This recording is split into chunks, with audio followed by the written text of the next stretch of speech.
Hi guys, no, I know it's been a while, a while that I've done these autism talks. So yeah, there's just been a lot of stuff going on in my life at the moment with new school, new friends, we just recently had a Halloween party, Christmas is coming up soon, my birthday's coming up soon, so yeah, we're pretty busy with that, and also lately I've just been having really tough time lately, and that's what I'm going to talk to you guys about today. So, with negativity, right, where do I begin it with this? Okay, so we've talked about negativity a lot.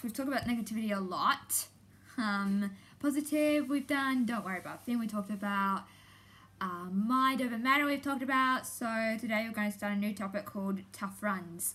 So when you have a tough run, like when you've been sick or have been getting headaches, or you've hurt your arm, or all these other stuff, yeah, it's hard to get out of that, because let's just say you're stuck in bed for like 10 days or 11 days or 3 weeks or 4 weeks, and you haven't moved a muscle for like a week, and you're sitting in bed being so glum and so sad and depressed, and you need to kind of like move your body around a bit. So for me, I had such a tough run lately with stuff. Like I had an infection. I don't want to talk about that one, but it's gone now. So I had a pretty bad infection during the school holidays. Yeah, it was all, and then I had my things, which you girls know what I'm talking about, so I'm not gonna, discuss that with you guys. What else? I've been having headaches. I had 3 days off school with a bad headache, and I got medicine for that as well. Ears have been bothering me a bit lately. What else?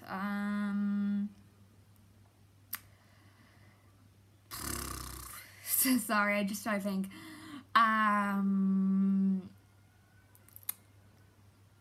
I think that's probably about it. So when you have a tough run, like, I get it, like, negativity kind of like creeps up on you, and you can't change your aspect of what you're doing or anything. So I thought my negativity was over because last year I was at a stage where, I was so negative and I didn't have anyone else around, and that was like last year. That's like past last year, and and I thought it would never come back. Unfortunately, it does come back, and I don't know if it's about hormones or anything, but it's just when you're having a tough run, you can't get out of it. Like you don't think it's like the end of your life, but yeah. And also too, worries, we're going back to worries. Worries gives you headaches and sometimes earaches, I guess. And actually, worryness can make you sick as well, which kind of surprised me. So, I'm a very worried girl, and I'm trying to not contain it, but trying to control that and stuff. So, yeah, it's been hard since you have a tough run and just can't get out of it, and but that's nearly overpast, I guess. But what I'm trying to say is, like, worry causes illness and headaches, maybe earaches. I'm not sure about earaches, but and your brain is like kind of your worst enemy, actually, because your brain is like the control center of your body, isn't it? So, it tells you what to do. It's not like a mind controller, like, it tells you what to do and stuff and how to, but your brain is kind of your worst enemy, because it kind of changes your mind on your point of view, and you start to, be, what's the word I'm looking for here? Be very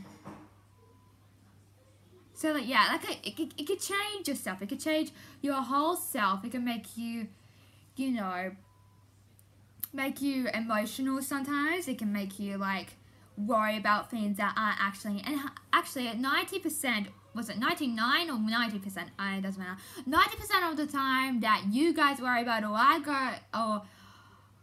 I worry about, it's absolutely nothing. It's just your brain trying to trick you through your mind and stuff, and it gets through your brain and you can't snap out of it. So, you know, it's just, I don't know how it works. So, yeah. So, do you know you're making yourself worry? Not your mom, not your dad, not your brother or sister if you have other siblings.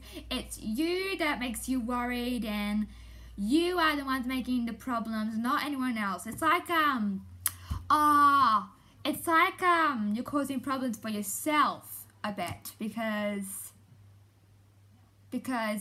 you're making problems for yourself as well. So when you worry, there's nothing to worry about, is there? No, there isn't.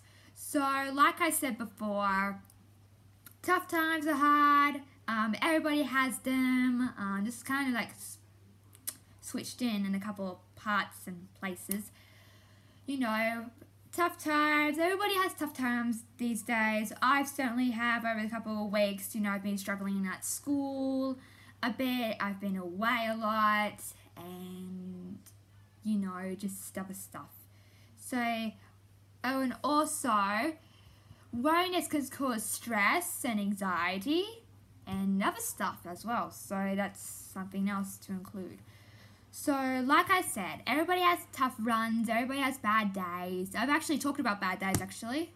So yeah, this is kind of like a mixture of things I'm talking about today. So we've covered worryness again. We've talked about how brain is your enemy.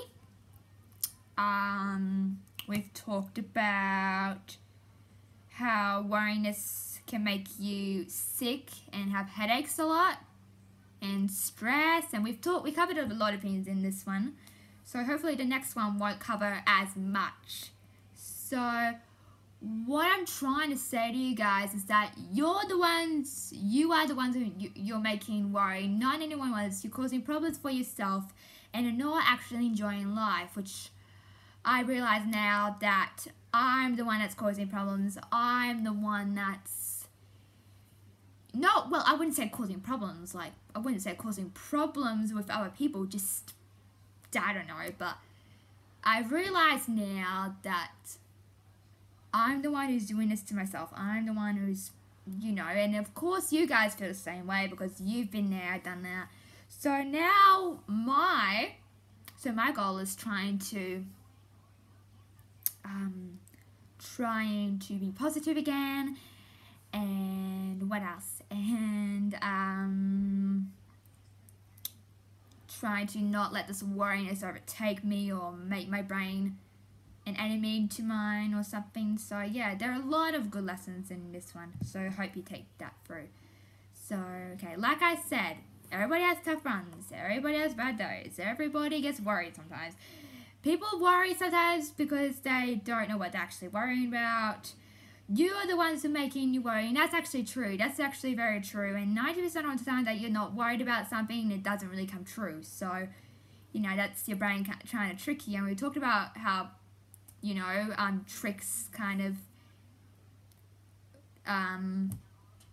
brain tricks, like how it's like your body's kind of like a machine. You're like a robot, like, you know, and you know, I've talked about weakening the heart, and my heart's very, very weak and low and not happy at the moment because I've just been so negative lately, and the fact that, you know, tough runs is hard to get out of and other stuff. So I'm really trying to, you know, let that aside and focus on what's more important. Having fun, I guess. And for me, I guess I've always just been different, I guess. Okay? So, remember, you're the ones that are making you worried. 90% of the time, things you worry about doesn't come true. Your brain is your enemy.